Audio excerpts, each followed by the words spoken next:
Hi all, ഏവർക്കും ഐ+ന്റെ പുതിയ വീഡിയോയിലേക്ക് സ്വാഗതം. അപ്പം നമ്മൾ ടേണർ അല്ലേ, ജൂനിയർ ഇൻസ്ട്രക്ടർ ടേണർ എന്ന് പറയുന്ന എക്സാമിന് വേണ്ടിയിട്ടുള്ള പ്രിപ്പറേഷനൊക്കെ നമ്മൾ സ്റ്റാർട്ട് ചെയ്യാൻ സമയമായിരിക്കുന്നു. സെപ്റ്റംബർ നവംബർ മാസങ്ങളിൽ ഇതിൻ്റെ എക്സാം കാണുന്നുള്ളത് നമ്മുടെ കലണ്ടറിൽ നമുക്ക് കാണാം. അപ്പം ഈ ഒരു എക്സാമുമായിട്ട് ബന്ധപ്പെട്ട് നമ്മൾ പഠിക്കേണ്ട സിലബസ് അല്ലേ, എത്തരത്തിലുള്ള സിലബസാണ് നമ്മൾ പഠിക്കേണ്ടതെന്നുള്ളത് മുൻകാല ചോദ്യങ്ങളെ അല്ലെ മുൻകാല പരീക്ഷകളെ അടിസ്ഥാനമായിക്കൊണ്ട് ഐ+ പ്രിപ്പയർ ചെയ്തിരിക്കുകയാണ്. ആ ഒരു സിലബസ് പ്രകാരം എന്തൊക്കെയാണ് എന്നുള്ളത് നമുക്കൊന്ന് നോക്കാം അല്ലേ.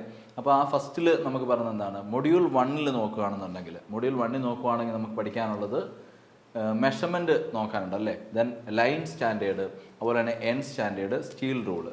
പിന്നെ സ്റ്റീൽ റൂള് പഠിക്കാനുണ്ട്. ഓഫ് കോഴ്സ് ഇതൊക്കെ നമുക്ക് എന്താണ് പല ട്രേഡുമായിട്ട് ബന്ധപ്പെട്ട് നമ്മൾ പഠിക്കുന്ന കാര്യങ്ങളാണ്. അപ്പോൾ അതിൻ്റെയൊക്കെ ഒരു ബേസിക് ആയിട്ടുള്ള കാര്യങ്ങൾ നമുക്കറിയണം.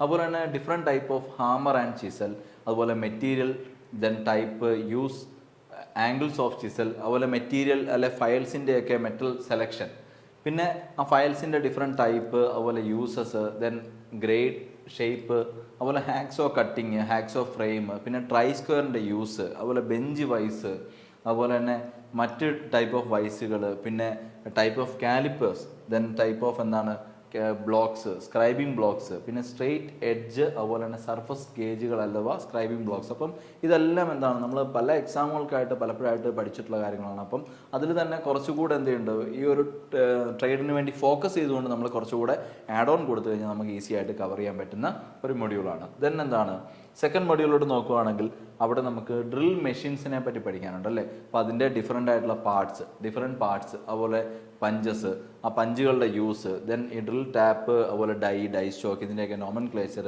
ഫങ്ഷൻസ് കാര്യങ്ങൾ, അതുപോലെ തന്നെ ഈ ഒരു ഓപ്പറേഷൻ ചെയ്യേണ്ടത് എങ്ങനെയാണ്, അതുപോലെ ടാപ്പ് എക്സ്ട്രാക്ടർ അല്ലെങ്കിൽ അത് എങ്ങനെയാണ് നമ്മൾ ബ്രോക്കൺ സ്റ്റഡുകളെയൊക്കെ റിമൂവ് ചെയ്യുന്നത്, അതുപോലുള്ള ചെറിയ കാര്യങ്ങൾ.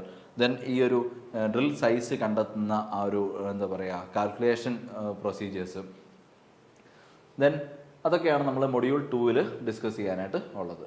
അതുപോലെ മൊഡ്യൂൾ 3 നോക്കുവാണെങ്കിൽ മൊഡ്യൂൾ 3 നിങ്ങൾക്ക് പഠിക്കാനുള്ളത് എന്താണ്, ഈ ഒരു ലെയ്ത്ത് വർക്ക്ഷോപ്പിലെ ലെയ്ത്തുമായിട്ട് ബന്ധപ്പെട്ടുള്ള കാര്യങ്ങൾ, അതുപോലെ മെയിൻ കോമ്പണൻസ്, ലെയ്ത്തിലെ ലിവർ പൊസിഷൻ, പിന്നെ ഈ ലൂബ്രിക്കേഷൻ പോയിന്റ്സ്, അതുപോലെ മെഷീൻ ടൂൾ ഡെഫിനിഷൻ, ഇതിൻ്റെ ഹിസ്റ്ററി, ലെയ്ത്തിൻ്റെ ക്ലാസിഫിക്കേഷൻ, അതുപോലെ ഡിഫറെൻറ്റ് പാർട്സ് ഓഫ് ലെയ്ത്ത് എങ്ങനെ കൺസ്ട്രക്ട് ചെയ്യുന്നു എന്നുള്ള കാര്യങ്ങൾ, അതുപോലെ തന്നെ ടെയിൽ സ്റ്റോക്ക്, കാരിയേജ്, സാഡിൽ, പിന്നെ ഡിഫറെൻറ്റ് ഡ്രൈവ്സ് അല്ലേ, അതുപോലെ തന്നെ ഈ ഒരു ലെയ്ത്തിൻ്റെ മെറിറ്റുകളും ഡീമെറിറ്റുകളും ഒക്കെ, പിന്നെ കോൺ പുള്ളി, അതുപോലെ gear type, reducing speed, necessity, back gear, അതുപോലെ tumbler gear, lathe cutting tools, different types and shape and specification of lathe. അപ്പം ലെയ്ത്തുമായിട്ട് ബന്ധപ്പെട്ടിട്ടുള്ള ഒരുപാട് കാര്യങ്ങൾ നമ്മൾ ബ്രീഫ് ചെയ്തിട്ടുണ്ട്. അപ്പോൾ ആ മൊഡ്യൂൾ 3 നമുക്കിതെല്ലാം ഒന്ന് കവർ ചെയ്ത് കഴിഞ്ഞാൽ മൊഡ്യൂൾ 3 വളരെ ഈസി ആയിട്ട് കവർ ചെയ്യാൻ പറ്റുന്ന ഒരു ടോപ്പിക്സ് ആണ് ഇവിടെ കൊടുത്തിരിക്കുന്നത്. കൂടുതലും ലെയ്ത്തുമായിട്ട് ബന്ധപ്പെട്ട കാര്യങ്ങളുമാണ് മൊഡ്യൂൾ 3 നമ്മൾ നോക്കാനുള്ളത്.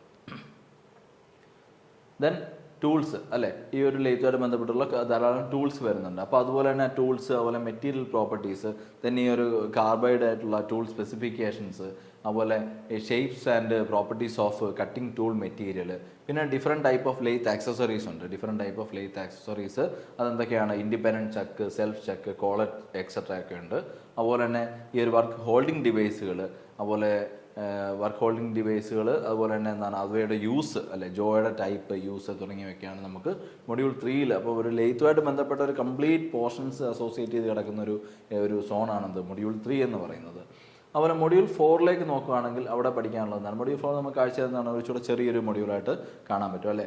അപ്പം അവിടെ വരുന്നത് വെർനിയർ കാലിപ്പറും അതുപോലെ കൺസ്ട്രക്ഷൻ, പിന്നെ വെർനിയർ കാലിപ്പർ അതിൻ്റെ ഡിജിറ്റൽ കൈൻഡ്, അതുപോലെ മൈക്രോമീറ്റേഴ്സ് അല്ലേ, മൈക്രോമീറ്റർ എന്താണ്, അതിൻ്റെ ആപ്ലിക്കേഷൻസ്, അതിൻ്റെ പ്രിൻസിപ്പിൾ ഓഫ് ഓപ്പറേഷൻ, പിന്നെ ഈ ഒരു ഗ്രാജുവേഷൻ ചെയ്തിരിക്കുന്ന സിസ്റ്റം എങ്ങനെയാണ്, ഇത്തരത്തിലുള്ള കാര്യങ്ങളും അതിലെ എററുകൾ അല്ലെ, മൈക്രോമീറ്റേഴ്സിലൊക്കെ ഉണ്ടാകുന്ന എററുകളെ പറ്റിയൊക്കെ പഠിച്ചു കഴിഞ്ഞാൽ നമ്മുടെ മൊഡ്യൂൾ 4 വളരെ ഈസി ആയിട്ട് കംപ്ലീറ്റ് ചെയ്യാനായിട്ട് പറ്റും. ഇനി മൊഡ്യൂൾ 5 വരുമ്പോഴേക്ക് അവിടെ നമുക്ക് നോക്കേണ്ടതാണ് ഈ ഒരു ഡിഫറെൻറ്റ് ടൈപ്പ് ഓഫ് ഓപ്പറേഷൻസ് നമ്മൾ ഈ പറഞ്ഞ പോലെ വർക്ക്ഷോപ്പ് റിലേറ്റഡ് ഒക്കെ ചെയ്യാറുണ്ടല്ലേ. അവിടെ ആ ഒരു feed and depth off cut ചെയ്യുന്ന കാര്യങ്ങൾ, അതുപോലെ ആ സ്പീഡ് കാൽക്കുലേഷൻ അല്ലേ, അത്തരത്തിലുള്ള കാര്യങ്ങൾ, പിന്നെ different type of internal micrometres, അതുപോലെ മെഷറിംഗ് എറേഴ്സ് എന്തെല്ലാമാണ്, പിന്നെ ഡ്രില്ലുകൾ, ധാരാളം ടൈപ്പുള്ള ഡ്രില്ലുകളുണ്ടല്ലേ, ആ ഡിഫറെൻറ്റ് ടൈപ്പ് ഓഫ് ഡ്രില്ലുകൾ, അതുപോലെ തന്നെ ഡിഫറെൻറ്റ് കട്ടിങ് ആംഗിൾസ് വരുന്നുണ്ട്. പിന്നെ കൗണ്ടർ സിങ്കിങ്ങും കൗണ്ടർ ബോറിങ്ങും സ്പോട്ട് ഫേസിങ് ലെറ്ററും അതുപോലെ തന്നെ ഹാൻഡ് റീമേഴ്സ് അല്ലേ, ഇപ്പോൾ ഈ ഡ്രില്ലർ പോലെയുള്ള ഒരു കൈൻഡ് ഓഫ് ഓപ്പറേഷൻ തന്നെയാണ് ഇത് റീമിങ് എന്ന് പറഞ്ഞത്. അപ്പം അതുമായിട്ട് ബന്ധപ്പെട്ട കാര്യങ്ങളൊക്കെ എന്താണ് നമുക്ക് ഈ ഒരു മൊഡ്യൂൾ 5 നമുക്ക് ഡിസ്കസ് ചെയ്യാനുണ്ട്. അതുപോലെ മൊഡ്യൂൾ 6 വരുമ്പോഴേക്ക് മൊഡ്യൂൾ 6 എന്താണ് പറഞ്ഞത്, ലൂബ്രിക്കൻ്റ് ആൻഡ് കൂളൻ്റ് അല്ലേ, ലൂബ്രിക്കൻസും അതുപോലെ തന്നെ അതിൻ്റെ കൂളൻസും അതിൻ്റെ നെസസിറ്റി, പിന്നെ ഈ സിസ്റ്റം ഓഫ് ലൂബ്രിക്കേഷൻ അല്ലെ ഈ ഒരു കൂളൻ സെലക്ഷൻ എങ്ങനെയാണ്, ഇതിൻ്റെ ഹാൻഡ്ലിങ്ങും കെയറും ആപ്ലിക്കേഷനും എത്തരത്തിലാണ്, അതുപോലെ ഇതിൻ്റെ ഗ്രേഡ്, അതുപോലെ ഇത് ഉപയോഗിക്കുന്ന സ്ഥലങ്ങൾ ആൻഡ് ഡിഫറെൻറ്റ് ടൈപ്സ് എന്നുള്ള കാര്യങ്ങളൊക്കെ കവർ ചെയ്യുമ്പോഴേക്ക് മൊഡ്യൂൾ 6 നമുക്ക് ഈസി ആയിട്ട് കവർ ചെയ്യാൻ പറ്റും.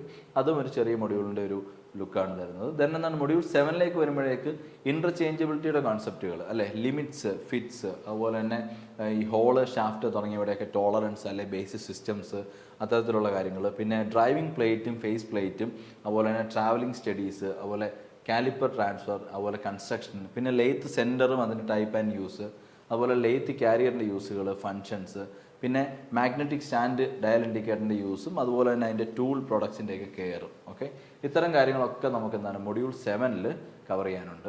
അതുപോലെ മൊഡ്യൂൾ 8 നോക്കുവാണെങ്കിൽ ടേപ്പർ അല്ലെ, different method of expressing taper എങ്ങനെയാണെന്നുള്ളത്, അതുപോലെ ഡിഫറെൻറ്റ് സ്റ്റാൻഡേർഡ്സ് ഓഫ് ടേപ്പേഴ്സ് അല്ലെ, ഡിഫറെൻറ്റ് സ്റ്റാൻഡേർഡ്സ് ഓഫ് ടേപ്പറും ഡിഫറെൻറ്റ് മെത്തേഡ്സ് നോക്കാനുണ്ട്. പിന്നെന്താണ് ഈ ഒരു ടേപ്പർ ടേണിങ്ങിനകത്തുള്ള ഇമ്പോർട്ടൻറ്റ് ഡയമെൻഷൻസ് നമുക്ക് മൊഡ്യൂൾ 8 നമുക്ക് നോക്കാനുണ്ട്. അതുപോലെ തന്നെ swivelling compound slide and calculation തുടങ്ങിയവ മൊഡ്യൂൾ 8 നമുക്ക് നോക്കാനുണ്ട്. ഇനി മൊഡ്യൂൾ 9 വരുമ്പോഴേക്ക് പല ടൈപ്പിലുള്ള സ്ക്രൂ ത്രെഡ്സ് ഉണ്ട് അല്ലേ, അതിൻ്റെ ഫോംസ്, എലമെൻറ്റ്സ് ഒക്കെ പല ടൈപ്പിലുള്ളതാണ്. അപ്പോൾ അതിൻ്റെയൊക്കെ ഓരോ ത്രെഡ് ആപ്ലിക്കേഷനുകൾ, ഓരോ ഡ്രൈവ് ട്രെയിനുകൾ, പിന്നെ ചെയിൻ ഗിയറിൻ്റെ formula calculation, then different methods of forming thread forming പോലുള്ള കാര്യങ്ങൾ, പിന്നെ ഈ പറഞ്ഞ പോലെ ഡയ അല്ലെങ്കിൽ ഗിയർ ട്രെയിൻ ഒക്കെ കണ്ടുപിടിക്കാനുള്ള അതിൻ്റെ കാൽക്കുലേഷൻസ് ഒക്കെ പോലുള്ള വളരെ സിമ്പിളായിട്ടുള്ള കാര്യങ്ങൾ, അതായത് ഈ ഒരു ട്രേഡുമായിട്ട് അസോസിയേറ്റ് ചെയ്തിട്ടുള്ള ബേസിക് ആയിട്ടുള്ള കാര്യങ്ങളൊക്കെ നമുക്ക് ഇവിടെ ഒരു കവർ ചെയ്യാനുണ്ട് മൊഡ്യൂൾ 9. ദെൻ മൊഡ്യൂൾ 10 വരുമ്പോഴേക്ക് CNC ആണല്ലേ. CNC വരുമ്പോഴത്തേക്ക് എന്താണ് CNCയുടെ ബേസിക് ടെക്നോളജീസ്, അതുപോലെ മെഷീൻ മോഡൽസ് വരുന്നുണ്ട്.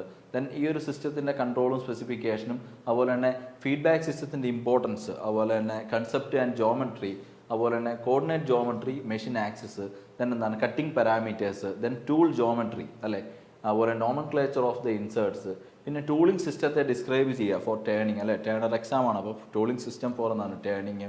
Then cutting tool materials for CNC turning, അതുപോലെ തന്നെ ISO nomenclature for turning tool holder, then എന്താണ് tool holders and inserts for എന്നാണ് radial grooving, face grooving, threading and program and simulation. അപ്പം ഇത്തരത്തിലാണ് നമ്മുടെ module 10 വരെയുള്ള കണ്ടന്റുകൾ നമുക്കുള്ളത് അല്ലേ. മൊഡ്യൂൾ 10 വരെയുള്ള നമ്മുടെ കണ്ടന്റ് എന്ന് പറയുമ്പോൾ 10 മൊഡ്യൂൾസാണ് നമുക്ക് JEE ടേണറിന് വേണ്ടി പഠിക്കാനുള്ളത്. അപ്പം ഈ ഒരു 10 മൊഡ്യൂൾ പഠിക്കുക എന്ന് പറഞ്ഞാൽ വലിയ എഫേർട്ട് എടുക്കേണ്ട കാര്യങ്ങളൊന്നുമില്ല. നമ്മൾ കൃത്യമായിട്ട് പഠിച്ചു പോവുകയാണെങ്കിൽ നമ്മുടെ നിമി ടെക്സ്റ്റ് ഒക്കെ വെച്ചുകൊണ്ട് നമുക്ക് എന്ത് ചെയ്യാം, ഈ ഒരു സിലബസ് പ്രകാരം വളരെ എഫിഷ്യൻ്റായിട്ട് പഠിക്കാനായിട്ട് പറ്റും.